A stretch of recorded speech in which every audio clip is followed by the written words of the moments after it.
pour découvrir la loi de Hooke, on va utiliser un appareil de Hooke. L'appareil de Hooke, c'est ce que vous pouvez voir là. Il s'agit tout simplement d'une règle qu'on a placée sur une espèce de petit poteau. On a ici un ressort qui est accroché aussi juste à côté.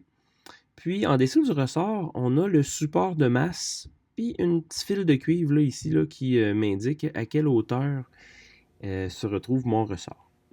Donc ce qu'on fait premièrement, c'est qu'on commence par ajuster la règle à 0. C'est-à-dire, dans le fond, là, on va aller placer le 0 de la règle à la hauteur du fil de cuivre. Une fois que ça c'est fait, ben là, je vais tout simplement pouvoir mettre des masses sur le support. Puis, ben, le ressort va s'étirer, puis je vais pouvoir mesurer l'élongation. Alors ici, on a commencé avec un petit 10 grammes. Je l'ai mis sur le support. Là, ça bouge un petit peu, mais quand ça commence à devenir stable, on peut mesurer. Et on voit ici que le ressort s'est étiré de 4 mm. On retire ensuite le poids de 10 grammes, puis on peut mettre ici un 20 grammes. Puis on mesure encore une fois simplement l'élongation. On voit ici là, en zoomant qu'on a environ 1,1 cm ou 11 mm.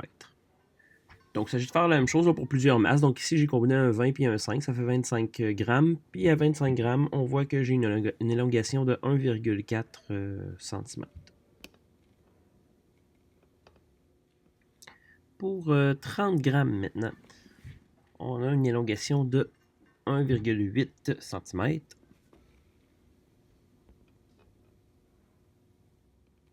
Avec la masse de 50 grammes, on a 3,2 cm. En combinant le 50 puis le 10, ça nous fait 60 grammes.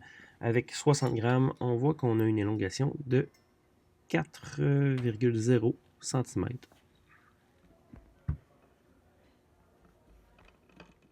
Le 50 puis le 20, ça nous fait 70 grammes. À 70 grammes, on arrive avec une élongation de 4,7 cm.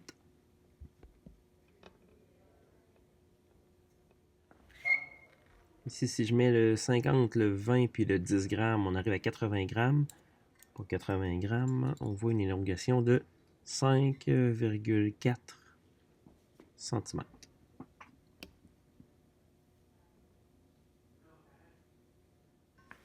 Pour le gros 100 grammes, avec 100 grammes, je vois ici une élongation de 6,9 cm. Pour 120 grammes, le ressort s'étire de 8,2 cm. Avec 150 grammes, notre ressort va s'étirer de 10,4 cm. Tu vois ici que j'ai retenu le ressort là, pour pas que ça donne un trop gros coup, pour pas qu'on le déforme. Bon, puis ici, j'ai ambitionné un petit peu, là, j'ai mis 200 grammes. Puis on va voir que le ressort s'étire au-delà de la règle, quoique il n'y a pas de déformation là, permanente. Fait que je n'ai pas brisé le ressort. Là. Mais je ne pourrais pas prendre cette donnée-là. Ensuite, qu'est-ce qu'on fait? On va mettre tout ça dans un graphique. Alors ici, dans la première colonne, j'ai mis mes masses. Dans la deuxième colonne, j'ai calculé le poids pour chaque masse. Donc, j'ai fait tout simplement la masse en kilo fois 9,8 newtons par kilo. Dans la troisième colonne, on a l'allongement. C'est ce qu'on a mesuré là, pendant la vidéo. J'ai mis après ça l'allongement en mètres. En mettant en Y la force, puis en X l'allongement, ce qu'on obtient ici, c'est une belle droite. On a donc une relation du type Y égale à AX plus B. En fait, là, normalement, le B aurait dû être égal à 0. En fait, là, on devrait passer normalement par l'origine. C'est pas tout à fait le cas, mais quand même, notre expérience a assez bien fonctionné. Puis la constante qu'on trouve, la pente, en fait, là, c'est ce qu'on appelle la constante de rappel du ressort. Ici, vu que j'ai mis ma force en newton, puis que j'avais en X l'allongement en mètres, j'ai donc une constante en newton-mètre. Donc, on peut comprendre ici que ce ressort-là a une constante de rappel de 14 newtons par mètre. C'est tout.